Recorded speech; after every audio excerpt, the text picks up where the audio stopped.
Hello and welcome to Perspective. I'm Farrukh Pitafi. This program is hosted by Marukh. Today she's not here, so I'm going to fill in for her. But today we are going to talk about Afghanistan peace process, if there is any, because recently we have seen that the Afghan Taliban have embarked on the policy or strategy of rice bowl stratagem. It seems clear that they are not attacking cities, but they keep on attacking border areas, border crossings. They have already taken over at least 6 border crossings, and their hold keeps on increasing. And while this is going on, the US keeps on packing up and leaving. We understand that of late they have actually presumed that at least taken out a few sorties, few attacks, aerial bombings inside Afghanistan, but that also seems to indicate that there might not be a thaw. While this is going on in one of the Arab countries where they usually meet, Pakistan, China, and the US might also meet, and then they will be discussing all these issues. On one side this is happening, on the other side Afghan situation keeps on worsening. We keep on hearing about human issues, human rights violations as well from both sides. We are going to talk about all that. We have already discussed what Prime Minister of Pakistan had to say on these matters. We are going to discuss all these matters. Before I introduce the panel I've got in the studio and on Skype, our team has prepared a report for you. Let us watch that, and then we are going to start discussing the matters. As the United States withdraws its troops from Afghanistan, challenging times are foreseeable for Pakistan. Pakistan's relationship with the United States has been characterized as transactional over the years. The Prime Minister has emphasized in no uncertain terms that Pakistan will no longer partake in a war that is not ours to fight. The chaotic and hurried US troop withdrawal has left Afghanistan in a civil war-like situation, and if tensions further escalate, there may be a spillover effect of the conflict into Pakistan. Even now, many people have come to the border of Pakistan looking for refuge from the fighting. A few days ago, 46 ANA soldiers, including 5 officers, were given safe passage into Pakistan as they fled the advancing Taliban forces. The Inter-Services Public Relations said in a statement that the soldiers were given safe passage into Pakistan and handed over to Afghan government authorities after completing the due procedure. If tensions rise any further, we could see a large influx of refugees, which could be devastating for Pakistan. The economy of Pakistan cannot bear the burden of the Afghan crisis any longer, and other regional and international actors will have to step in to prevent further destabilization. Most importantly, the Afghans themselves will have to take responsibility of achieving a long-standing peace and stability in their own country. Right, so you have seen the report. Now let me introduce the guests I have in the show today. I have with me in the studio Khalid Taimur Akram Saab, who is Executive Director, Center for Global and Strategic Studies. Thank you very much, sir, for being part of the program. From Washington, I'm joined by Michael Kugelman, who is Deputy Director and Senior Associate for South Asia, Wilson Center, Washington. Thank you very much, sir, for being part of the program. Tariq Farhadi also joins us, who is an Afghan Senior Regional Analyst. Thank you very much, Tariq Saab, for being part of the program as well. Asif Duttari Saab, former Ambassador, career diplomat, also joins us on telephone. And let me start with the studio. Let me ask the guest here where we are headed, especially when it comes to the region, and what exactly should we be expecting from Afghanistan. So, thank you very much. Today's topic is very important as far as Pakistan's stance on Afghanistan is concerned. So I will take you back to 16th of July. That was a very important day because that was the day when the new initiative was starting between South and Central Asia in Tashkent, and our Prime Minister was also there, and President Ashraf Ghani was there, and it was the initiative of the Uzbek President to get together everybody, and the representatives from almost 38 countries were there, including foreign ministers of all these South and Central Asian countries. And over there, President Ashraf Ghani, all of a sudden during his speech, he started accusing Pakistan and of sending terrorists to Afghanistan and of destabilizing Afghanistan, and especially he himself used the word Kabul regime. So that was the point where our Prime Minister Imran Khan had stood up and clarified to the world that it is not Pakistan, it is basically the instability within Afghanistan, which has to be sorted out by the Afghan people themselves. Pakistan can facilitate, Pakistan can act as along with the other regional countries, can act as a facilitator, but Pakistan cannot go to Afghanistan and solve their internal problems. Right. But surely we must have looked into, or you must have looked into the threat perception that is there. If Afghanistan actually resorts to some kind of, or ends up in a civil war, there must be some threat perception in Islamabad. Yes. If Afghanistan falls into the civil war, yes, Pakistan will be major sufferer, because we have been hosting Afghans since last almost 40 years, and 3 generations of Afghans, they were born and brought up in Pakistan. So of course the spillover effect is going to come not only in Pakistan but also in the other regional countries. As we have seen, the Taliban have captured the areas neighboring Tajikistan. They have also captured the areas neighboring Uzbekistan. So the spillover effect is not only going to come in within the Pakistan, it will be on Tajikistan, Uzbekistan, and but I was more concerned about Pakistan. Yes, in Pakistan we have to, we have to, now this is the time for us that we have to sit with the other regional players and we have to sort out this matter. Yeah, somebody would say that time to sit with other regional players or other stakeholders was 10 years ago, 20 years ago, when there was time. Now it seems that everything is inevitable. Let me bring in Michael Kugelman. Michael, you're listening to the discussion so far. The first question one has to start with is about Afghanistan. Where do you think things are headed? Is there going to be a peaceful resolution, or there is going to be more chaos? Well, I'm optimistic, and the fact that the Taliban now appears to be moving into some of the major cities in Afghanistan, that's a game changer, because we know that for a number of weeks the Taliban had been surrounding a number of cities. It had been based on the perimeter, but as you know, the latest reports indicate that it has entered Herat and Lashkar Gah as well. These are provincial capitals we're talking about. This is really serious, and I think that with U.S. troops on their way out, U.S. air power will soon be removed from the battlefield equation, and it had been that U.S. air power that had been a real key factor in keeping Taliban forces out of cities, because in the past, when they have tried to enter cities, and they have on several occasions in the past, U.S. air power has helped Afghan ground forces drive them out. So now it will come down increasingly to Afghan air power to try to push the Taliban out. You could argue that Afghan air power is one of the few military capacities that for the Afghan state is superior to those of the Taliban.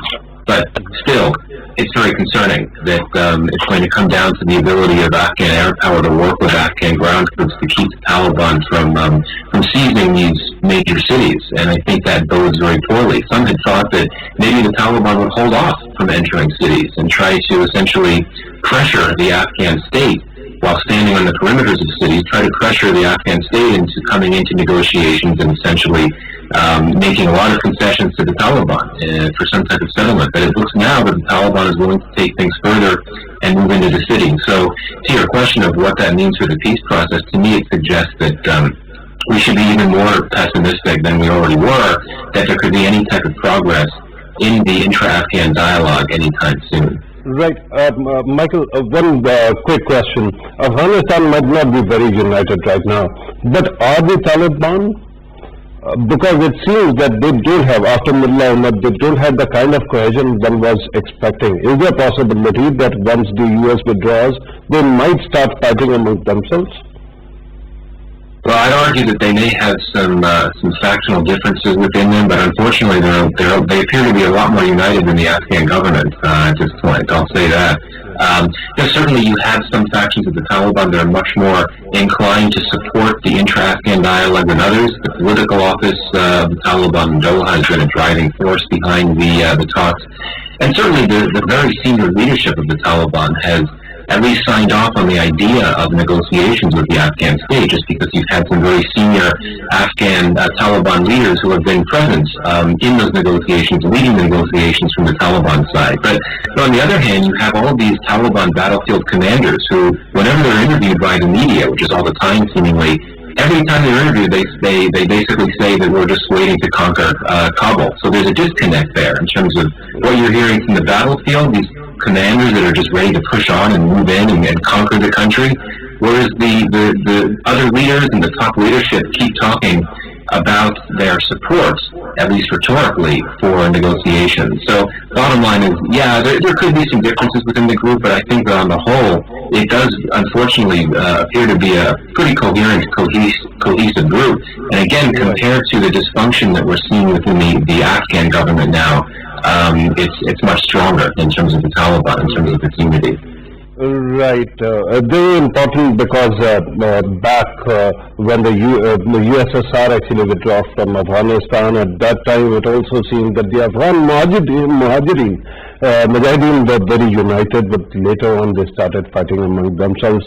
Farrukh Sahab, your take on Afghanistan and its future, and how do you think things are going to shape up in coming days, sir? Good evening to you. Unfortunately, I'm not very optimistic because on the same day, on July 16th, that in Tashkent, President Ghani met with regional leaders. He met with Chinese foreign minister. And from there, he had a phone call with Chinese president. On July 28th, if I'm not mistaken, 12 days later, China received a Taliban delegation with red carpet treatment. It means that during the meetings of July 16th and the phone call with the President of China, the Chinese were not convinced that President Ashraf Ghani is capable of bringing stability to Afghanistan. It is after those meetings where President Ashraf Ghani couldn't give assurance that he would make Afghanistan a stable country, that the Chinese decided to go all out in the open and receive the Taliban and declare the Taliban will be part of the final solution in Afghanistan. After such events, and the attacks in Lashkargah and the siege of Kandahar and the attacks going on in Herat right now, it seems that the Taliban will not be ready to move forward with the peace talks at this point. They are after a project of conquering almost all territory in Afghanistan except Kabul, the capital, and make out of Kabul an island, a diplomatic island, a military island, and an economic island, because the Taliban have taken over all the borders except Torkham and Hayratan with Uzbekistan. Right, and that is a very grim picture. Let me bring in the fourth guest. Asif Tatari Sahab, you must be listening to the discussion. At this moment, it seems that things are not sailing smoothly. In coming days, do you think that things are going to improve, or then this chaos is going to increase, sir? Well, my previous guest had given a very pessimistic view, and I cannot just depart from that. The reason is that the ground realities are really grim, and it's almost heading towards the military solution. Although for the time being, perhaps Kabul would be saved, as Mr. Tariq Farhadi has indicated, and I agree to that. But the issue is that on the political level, both the Taliban and Mr. Ashraf Ghani's government, their delegations, they could not reconcile, and they could not bridge the differences which they had. And I'm afraid it is a power play both sides are playing. And this is going to be dangerous because more they strengthen their positions, so they'll be heading towards a military solution. And then for that, I think international community would be helpless if the country plunges into chaos and leading to civil war.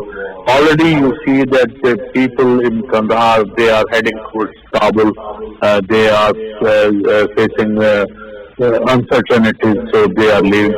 Overall, I think the Kabul, Afghanistan's Minister for Refugee Affairs has indicated that almost 50,000 people have been internally displaced when they have come to Kabul, and more are coming.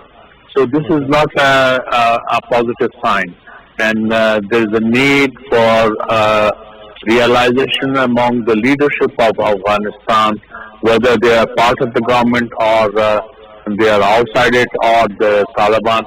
So they have to realize, because already Afghanistan is suffering for the past over 4 decades. 2 generations have grown up in this uncertain situation, and this is not good. Not good only for Afghanistan, but also for the entire neighborhood. Forget about Pakistan. Absolutely. Ambassador Saab, when you were saying that things are heading towards a military solution, my concern was that in 40 years, neither the political solutions have worked nor the military ones. In the end, it always is war. The biggest question at this moment is there a possibility, if the US withdraws and if the Afghan Taliban further gains strength, do you see the replay of 1996 or 1989?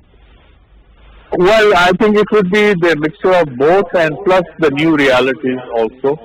This is why I think you will see that this time Taliban, I may be wrong, but this is my impression, that this time Taliban are not rushing the way they used to rush during the 94 to 96 period. So this is the difference one can find. And at the same time, I think there were no negotiations in the past, before 9/11, the way the negotiations have taken place now. And at the diplomatic front, I think Taliban were reclusive when they were ruling Afghanistan prior to 9/11, and this time they are trying to outreach to the neighbors and to other important countries. So this is a difference. But at the same time, the situation can go out of control anytime. Right. So let me come back to the studio. Khalid Akram Saab, you're listening to the comments that are going on. Biggest question at this moment, at least on my mind, is that we keep on thinking in blocks, right? Perhaps Kabul can prevail. Perhaps the Taliban can prevail. Perhaps the US might change its views. But with due respect, none of these options or possibilities are a certainty. So what happens in coming days? Is it going to be war again? Is it going to be civil war? And then my biggest concern, because for past 5-6 years we have been hearing about all these processes. Sometimes it was Turkey-led process, Heart of Asia. Then it was Doha, and then Pakistan's own Quad as well. Why is it that after so much time, the entire region seems equally clueless? Yes, it is because of the flawed US policies in Afghanistan.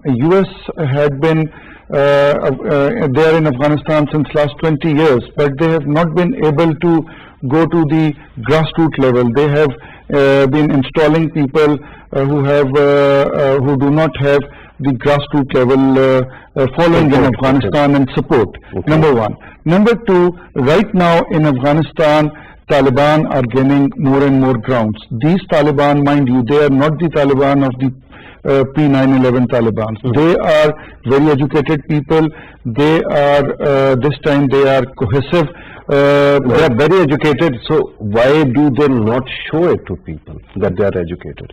But respecting human rights. They are not respecting. But this time the change is that ethnic Uzbek ethnic origin Taliban and Tajik ethnic origin Taliban and Pakhtun ethnic origin Taliban, 3 of them, they are gaining grounds in their own areas. Right. And in times to come, whosoever would negotiate with them, you don't have to, you will be negotiating basically with 3 or 4 factions within that region. So when you say they are cohesive, and then you talk about 2-3 factions, both seem competing values to me. Yes, they are cohesive on one, that they have to throw out this present regime. Right. On that they are cohesive. But who's going to rule once they will capture Kabul? And let me also tell you, I've been talking to a few analysts in Afghanistan and in few other countries. Taliban, it seems that they are not in a hurry to capture Kabul. Right. Because right now they know that they do not have international legitimacy. If they control Kabul, they don't have any money to run the country. So they would not go towards Kabul. They would gain all the footholds in all the other areas. Right. And then they would let the world talk to them. And then they will go towards the Kabul. Okay. And as you said that we have been seeing Heart of Asia, Turkish-led process and one process and another process. And ultimately, all the processes have failed. It is because in some processes, US opted that some countries should stay out. Wait. Are you saying that Doha has also failed? Doha process, although it is continuing, but as you have yourself said that everybody is clueless. Yeah. So what's going to happen next? I'm a student of history. I'm just questioning, why does everyone sound so clueless? They are clueless because of 3 reasons. The first reason is this, that number one, of the US is still not clear that what they want to do. Okay. 2, the US has involved the regional power players very late. But now Russia and China and the other power players which have come in operations, it's very late. The water is already now above the head. And third is that now US wants that these the regional power should sit together and they should talk. As just very recently, US had announced another bloc in which they included Uzbekistan, Pakistan, Afghanistan, and they themselves. And but they kept China and Russia out of it. We must know this thing, that right now in this region, under the ambit of the Shanghai Cooperation Organization, China and Russia, they both are the major power drivers. So US cannot have any kind of solution within Afghanistan unless they take China, it decides to take China and Russia both on board with them. Right. Michael Kugelman, I'm going to repeat the question. The US actually came to Afghanistan as a consequence of what happened on 9/11. And 20 years have almost passed. Now the biggest question on my mind is, why are we having these discussions in year 2021 rather than having it a little bit earlier when everything felt realistic? Prime Minister of Pakistan has said that the US could have actually done something when it was in a position of strength, like having 150 soldiers on ground. Now it doesn't have that kind of leeway. Your take, sir. Yeah, well, it's true. For many years, the U.S. strategy, to the extent you want to call it strategy, was to do whatever was necessary on the battlefield to put the Taliban on the defensive, so that it would be willing to participate in negotiations and be a peace partner that would be willing to make concessions, which it really is not willing to do now. So I agree with your Prime Minister that ideally it would have been better to have these negotiations in earlier years when the Taliban was not as strong. The fact of the matter, though, is that the U.S. had a number of opportunities to begin negotiations with the Taliban a number of years ago. But where the U.S. drew the line was that the Taliban had long insisted that it have negotiations with the U.S. that would have to be bilateral, that the Afghan government could not be involved in any initial negotiations between the Taliban and the U.S. It had to be only the 2 of them.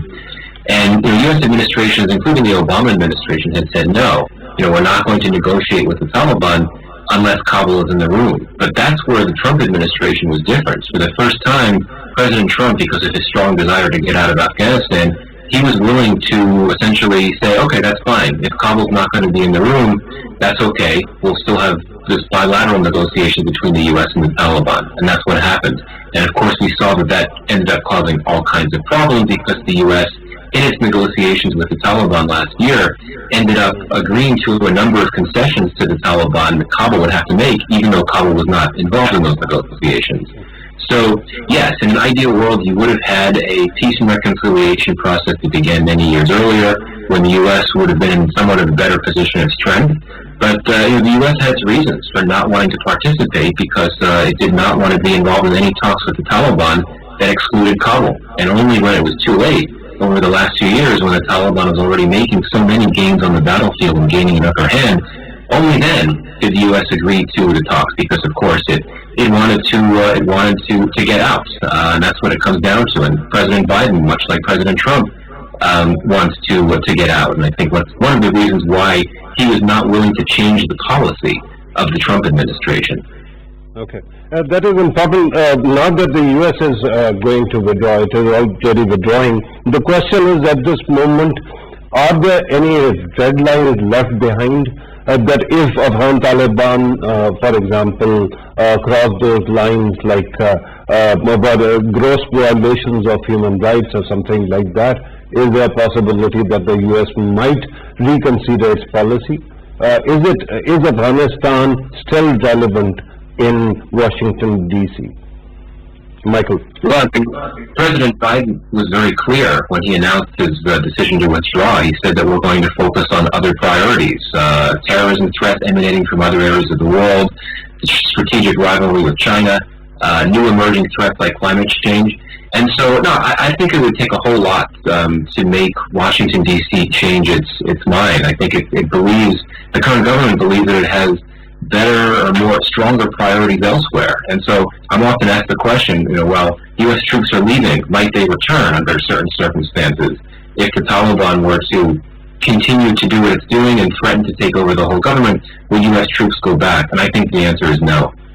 President Biden really wants to get out and focus on other things. And I think that if there's any one scenario that would bring the U.S. back, it would really be a perception in Washington that there is a terrorism threat emanating from Afghanistan that poses a major threat to U.S. interests beyond Afghanistan and the U.S. homeland itself. In other words, if the Biden administration fears that there's a chance of another 9/11 attack happening in the U.S. or somewhere that could impact U.S. interests emanating from Afghanistan, that could propel the U.S. to upgrade these so-called over-the-horizon activities and try to launch activities and operations in Afghanistan that target terrorists. But the Biden administration is not going to be swayed by what the Taliban is doing. Biden did not make his decision to withdraw based on the strength of the insurgency. He made it based on what he perceived to be an insufficiently strong terrorism threat emanating from Afghanistan to the United States.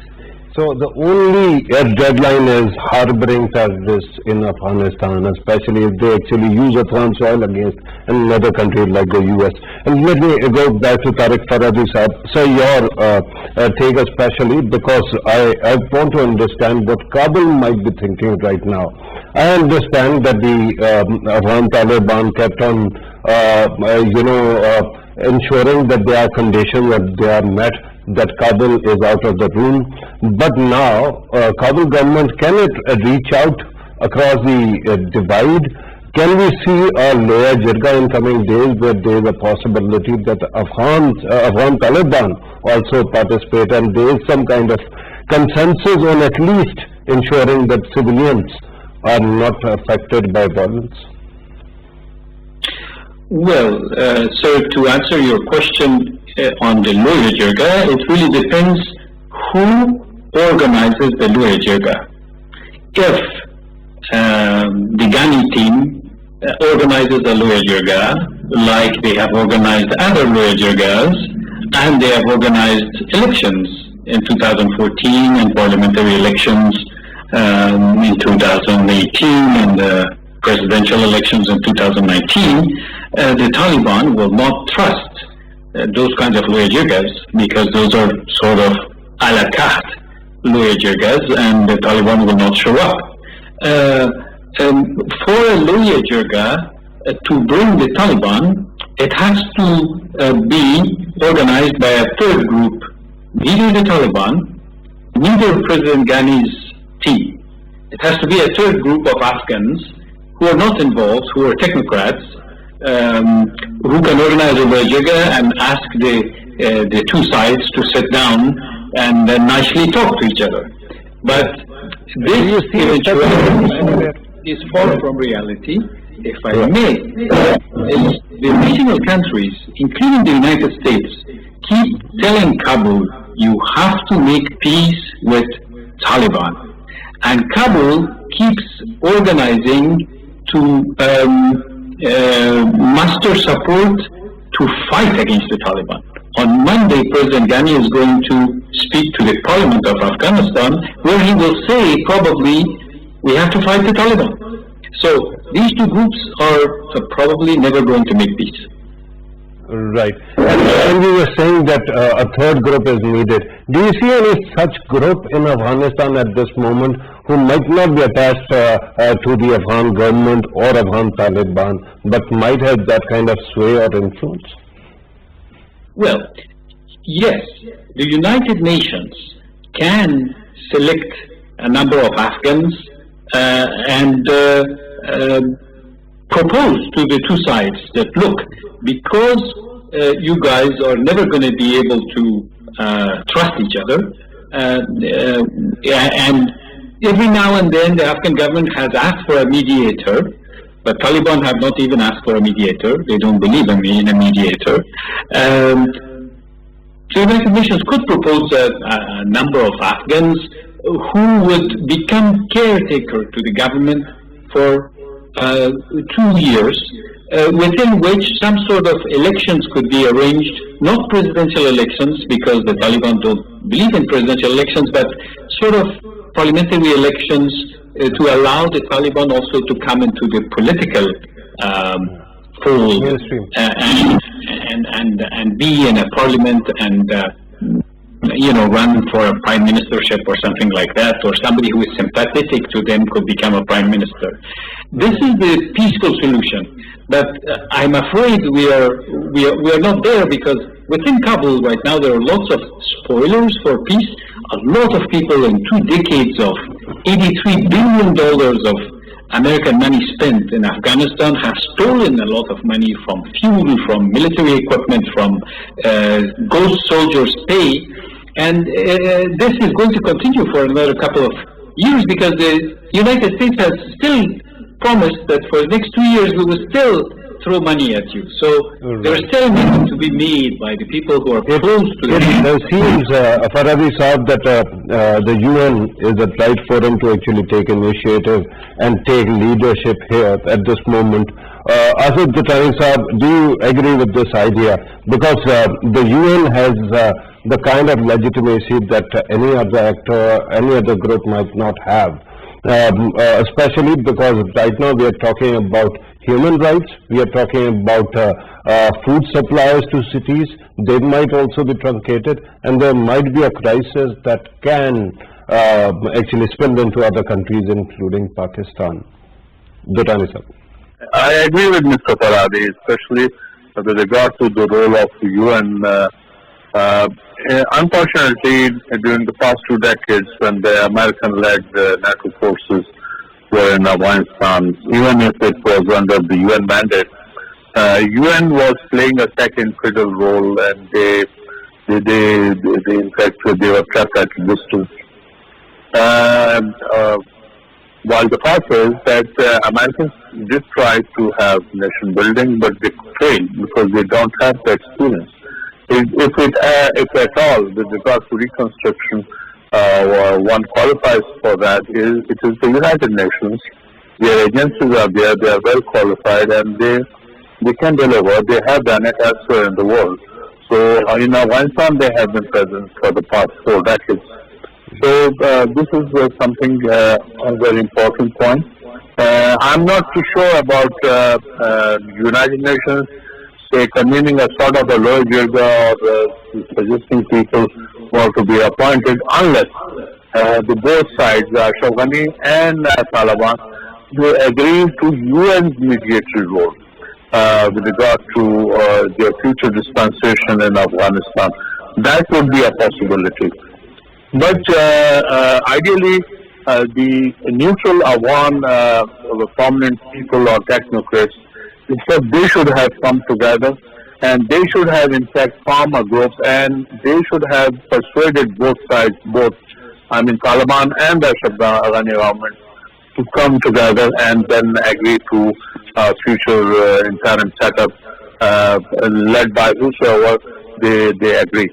So I think there could be a mixture of United Nations as well as neutral Afghan influential personalities who have not been involved either with the Americans or with the Taliban. I think they can play a role, and I think there are plenty of those people who are available, and they have been effective also in their own fields, so they can play a role. So there is a possibility if this aspect could be explored, and Mr. Farhadi's proposal is, I think, very good, and it should be in fact looked into. Yes. Right. And let me come back to the studio. Khalid Akram Saab, you're listening to this discussion. I'm going to actually be a little bit more selfish now, and I ask you, Afghan Taliban, are they Pakistan's enemies or friends? Very tricky question. No, but you have to give me a quick answer because I'm building up to something else. No, they're not. No, they're not. Because this impression we must dispel to the world that Afghan Taliban are under influence of Pakistan or something like that. Right. They are not. Absolutely not. Okay. Absolutely. But we have some kind of rapport. Yes, because the Afghan Taliban mainly consists of the Pakhtun belt, and those people, their relatives are living in Pakistan. So there is some kind of, not connectivity, but some kind of communication. Right? Some kind of communication. Now the question is, my concern is not Afghan Taliban. As a Pakistani, my concern is TTP, which is hiding in Afghanistan. And within the territory now controlled by Afghan Taliban, when are they going to A, disavow them, B, when are they going to expel them? Yes, this is that red line which you were talking previously also, that this red line we have to now draw with Afghan Taliban, because for the broader peace process, yes, we are working with the international community, we are working with US, we are working with regional countries, but as far as Pakistan is concerned, we have to look for our own interest, and these are the red lines which we have to tell not only to the Taliban but also to the international community, because right now, why are you saying, with due respect, why are you saying we have to? In 20 years we could have. No, in the past 2 years, we should have. We have been doing it. But if you read the statements of the US and the other international stakeholders, they're talking about ISIS, they're talking